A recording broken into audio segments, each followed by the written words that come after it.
The Gabby Petito case has definitely grabbed the attention of the entire nation, but some are pointing out that while there's a national spotlight on Gabby, there are still so many other people missing, specifically missing people of color, who do not get the same attention. Here's what Joy Reid had to say about it on her show. No family should ever have to endure that kind of pain, and the Petito family certainly deserves answers and justice. But the way this story has captivated the nation has many wondering, why not the same media attention when people of color go missing? Well, the answer actually has a name: missing white woman syndrome, the term coined by the late and great Gwen Ifill to describe the media and public fascination with missing white women like Laci Peterson or Natalie Holloway, while ignoring cases involving missing people of color.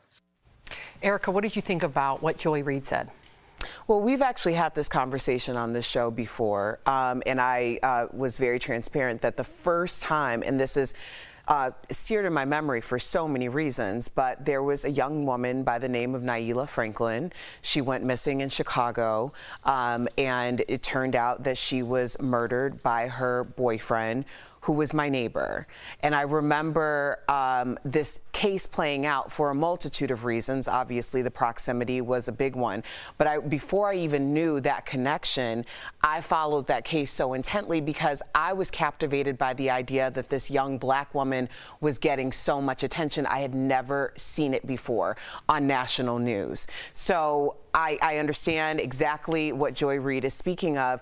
And the truth is, in the context of American history, white women have been the most protected.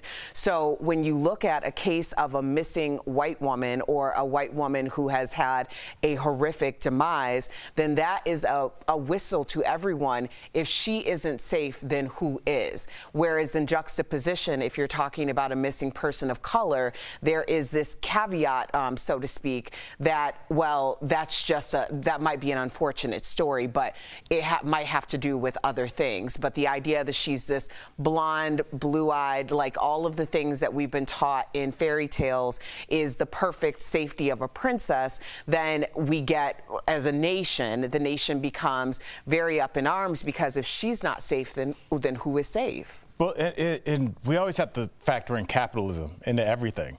And Erica, you were talking about blonde hair and blue eyes. A lot of people in this country can identify with that. That looks like a lot of people's daughter, a lot of people's niece.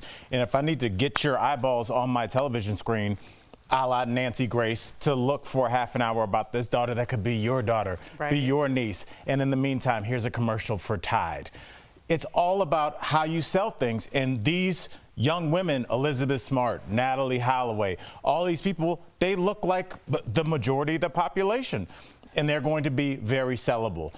You know, you were talking about Nailah. Like, I knew her sister very well, know her sister very well. I did comedy with her sister, wow, Marina, forever. So I also knew that case. And I was thinking, what other person of color, young woman of color, can I name in my 44 years of life? I tried to think about the same Can you name thing earlier one? today. No, and that's where it really hit me in the face, because for one, I understand that this case, yes, she's blonde hair, blue eyed. She also has 1 million YouTube followers or whatnot. So let's try and compartmentalize that, because people are going to immediately say, but she had a big following. How many did Natalie Holloway have? Exactly. So that's why I wanted just to differentiate it. But I could not think of a woman of color that I can call to the front of my mind like I can with some of the other young white women. So I think that it's important that we highlight that we heard it obviously from Joy earlier, and since we did brought it up, we need to use our platform and highlight some of these other missing person cases. So you never know, maybe one of our viewers will know something, because we're going to provide you guys with some phone numbers.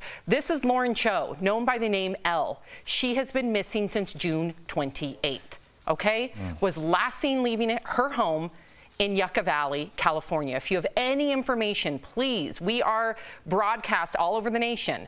Please look at the number on your screen. Next is Akia Eggleston. She was last seen on May 3rd, 2017 in the Inner Harbor area of Baltimore City, Maryland. She was 8 months pregnant when she disappeared. If you know anything, please call the FBI's Baltimore field office. And this is Daniel Robinson. He's a 24-year-old geologist that was last seen leaving a job site in Buckeye, Arizona on June 23rd.